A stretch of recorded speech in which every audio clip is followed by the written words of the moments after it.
నేను ఢిల్లీకి వెళ్తే నేను ఇంకోసారి లెక్క చెప్తా అధ్యక్ష, నేను ఎప్పుడు అయినా కమర్షియల్ ఫ్లైట్లో 1-2 సార్లు ఏమైనా చార్టర్ ఫ్లైట్లో పోయినేమో, ఎప్పుడు అయినా సామాన్యులతో పాటు కమర్షియల్ ఫ్లైట్లో మామూలు టికెట్ కొనుక్కొని పోయినా అధ్యక్ష. ఎన్నిసార్లు నేను మీలాగా దుబారా చేయలే. ఏడికి పోయినా దేవుడికి మొక్కుతే గవర్నమెంట్ పైసలు ఇస్తాం, మొక్కుడేమో ఈయన పైసలేమో గవర్నమెంట్వి. కిలోల కొద్ది బంగారము మొక్కు ఏదైనా ఉంటే వ్యక్తిగతం అధ్యక్ష. ప్రభుత్వం సొమ్ముతో ఎవరు మొక్కుబడులు తీర్చుకోరు అధ్యక్ష. ఏడికి పోయినా ఆయన చార్టర్ ఫ్లైట్లలో పోయి నేనేమన్నా అట్లా దుబారా చేసిన అధ్యక్ష, లెక్క తీస్తాం, దాన్ని కూడా లెక్క తీస్తాం. మీరు ఎన్నిసార్లు పోయారు, ఎక్కడెక్కడికి పోయారు, నేను ఎక్కడికి పోయినా, నేను పోయినప్పుడల్లా ఏం సాధించుకొని వచ్చినా, ఏం తెచ్చినా.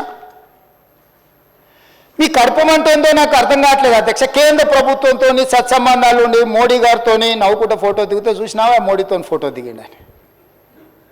అంటే ఆయన ప్రధానమంత్రి, సహకారం అడుగుతున్నాం మనము ముఖ్యమంత్రిగా.